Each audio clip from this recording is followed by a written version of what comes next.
দলের পার্থক্য থাকতে পারে, মতের পার্থক্য থাকতে পারে, চিন্তার পার্থক্য থাকতে পারে, কিন্তু হাজার কিছুর পরে আমাদের একটা পরিচয়, আমরা আল্লাহর বান্দা। কথা বলেন ঠিক কি না? এই কথা নিয়ে কারো কোনো দ্বিমত, এই কথা নিয়ে কারো কোনো মত পার্থক্য?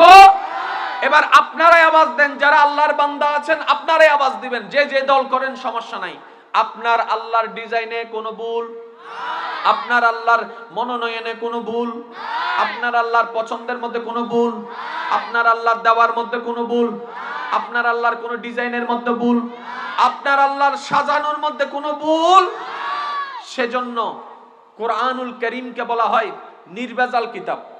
জালিকাল কিতাব লা রাইবা ফি, এমন একটি কিতাব যেই কিতাবে কোনো সন্দেহ, জোরে বলেন না, যে কিতাবে কোনো সন্দেহ।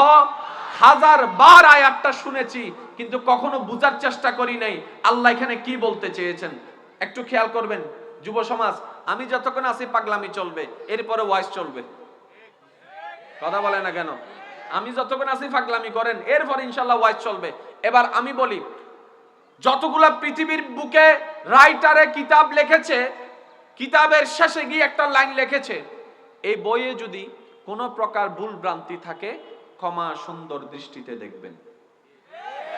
আবার অনেকে লেখে এই ইমেল অ্যাড্রেসে আমাদের ভুলগুলাকে জানিয়ে দিবেন। কোথায় লেখে? শেষে। কোথায় লেখে?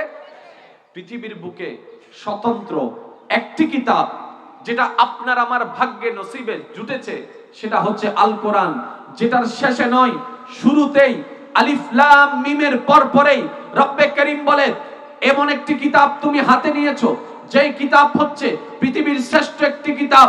এই কিতাব হচ্ছে এমন একটি কিতাব যেখানে বিজ্ঞানের তত্ত্ব পাওয়া যাবে, আর্টসের নিয়ম পাওয়া যাবে, রাষ্ট্রবিজ্ঞান পাওয়া যাবে, সমাজ বিজ্ঞান পাওয়া যাবে, বিভিন্ন জ্ঞান এই কিতাবে মজুদ আছে। যা আবিষ্কার হয়েছে তাও মজুদ আছে, যা আবিষ্কার হয় নাই তাও মজুদ আছে, যা দেখা যায় তাও মজুদ আছে, যা দেখা যায় না তাও এই কোরআনে মজুদ আছে। এবার বান্দা যখন সবকিছু গবেষণা করার জন্য, সেই কোরআনকে অধ্যয়ন করার জন্য যখন সে হাতে নিল, কোরআন খোলার সাথে সাথে সে প্রথমে আয়াত পড়লো আলিফ লাম মিম, তারপরে পড়লো জালিকাল কিতাবু লা রাইবা ফি হুদাল লিল মুত্তাকিন। সে অবাক হয়ে গেল, কিরে প্রত্যেকটা রাইটার তো কিতাবের শেষে না কথা একটা লেখে, আর লেখে কি যদি ভুল তাকে দরিয়ে দিয়েন, যদি ভুল তাকে ক্ষমা করে দিয়েন, কিন্তু এমন কথা তো কেউ বলতে পারে নাই। বলে কেমন কথা? বলে যেটা তো এমন একটি চ্যালেঞ্জ করছে, এই কিতাবে কোনো সন্দেহ নাই, এই কিতাবে কোনো সন্দেহ নাই। নিশ্চয় আল্লাহ তুমি এই আয়াত কেন নাজিল করলা? রব্বে করিম বলে, পড়বা পড়ে, অর্থ করবা পড়ে, গবেষণা করবে পড়ে, যাচাই করবা পড়ে, আবিষ্কার করবা পড়ে, আগে